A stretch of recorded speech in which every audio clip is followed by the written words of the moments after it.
Je m'appelle Benoît Réal et je suis animateur du thème environnement, protection des cultures chez Arvalis Institut du Végétal.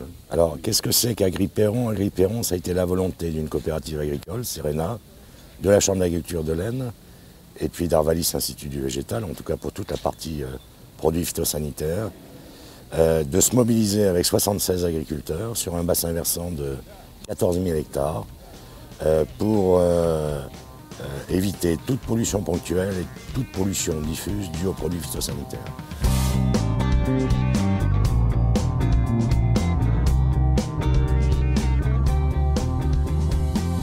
Alors pourquoi cette volonté? C'est un bassin versant avec une rivière de première catégorie, avec un captage d'eau potable. Et il y a quelques années auparavant, il y avait une grosse pollution du ruisseau. Et tous les poissons étaient morts, il n'y avait plus de vie aquatique. Et la coopérative, dans un premier temps, s'était mobilisée pour essayer de faire une ferme un peu vitrine, zéro pollution ponctuelle. Et en quelques années, cette ferme a reçu 2000 visiteurs pour voir comment on pouvait améliorer les choses, éviter les pollutions ponctuelles. Et l'idée de Jean-Pierre Watty, qui était technicien à Serena, c'est de dire pourquoi on ne pourrait pas faire un bassin versant vitrine de reconquête et de sécurisation, on va dire, de la qualité des eaux superficielles et des eaux souterraines. Alors en octobre 2004, on a commencé d'abord à former aux différents outils diagnostiques des techniciens de la coopérative et des techniciens de la Chambre, pour qu'on soit tous sur les mêmes bases de diagnostic, pour qu'on ait tous le même discours avec les agriculteurs. Et puis au printemps 2005, la DIREN, qui était intéressée par ce projet, a fait un suivi de qualité de l'eau. Et en avril 2005, on a trouvé 28 substances actives dans le ruisseau après un orage, en aval d'un village qui s'appelle Chevresis-Monceau. En amont de Chevresis-Monceau, dans la rivière, il n'y avait que 3 à 4 substances.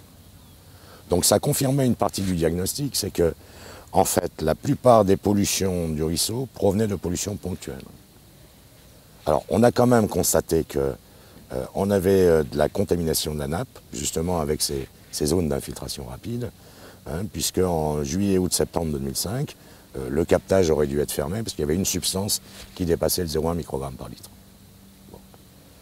Alors ensuite, on a fait des propositions aux agriculteurs. Ils ont commencé à les mettre en œuvre petit à petit, avec l'aide de la Chambre d'agriculture et de la coopérative, qui les ont aidés à monter des dossiers de subvention, de financement.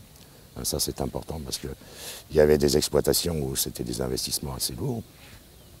Donc ça s'est fait progressivement.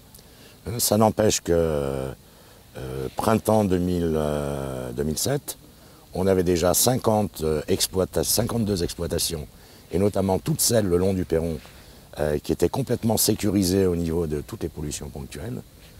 Et le suivi de la qualité de l'eau, de la rivière, réalisé toujours par la DIREN, a montré qu'on ne trouvait plus que 2 substances actives. Et ces 2 substances actives, c'était des substances qui n'étaient pas utilisées par les agriculteurs. Alors ça a été mené à bien parce que c'était un projet européen qui s'est achevé en octobre 2007. Mais sachez que la dynamique Agri-Perron, elle n'est pas finie sur ce bassin versant. Parce que notre objectif, c'était d'avoir 70% des agriculteurs, on en a eu plus. Mais il y a des agriculteurs qui n'avaient pas participé à toute cette opération, qui depuis ont pris rendez-vous avec la Chambre ou avec la coopérative pour faire comme leurs voisins, quoi, en fait. Bon, puis on est sur un bassin versant où on a des agriculteurs, enfin une majorité d'agriculteurs qui sont très touchés par la biodiversité. Des réflexions d'agriculteurs, c'est de dire on n'a pas intérêt à gâcher l'environnement de notre bassin versant. C'est là où on vit tous les jours, on travaille tous les jours et on a notre famille sur ce bassin versant. Donc autant que le cadre soit le plus agréable possible. Alors ils avaient une exigence, c'est que d'accord pour l'environnement, d'accord pour la biodiversité, mais on veut pouvoir continuer à produire 100 quintaux de blé hectare, etc. Et ça, ils continuent tout à fait à le produire, il n'y a pas de problème.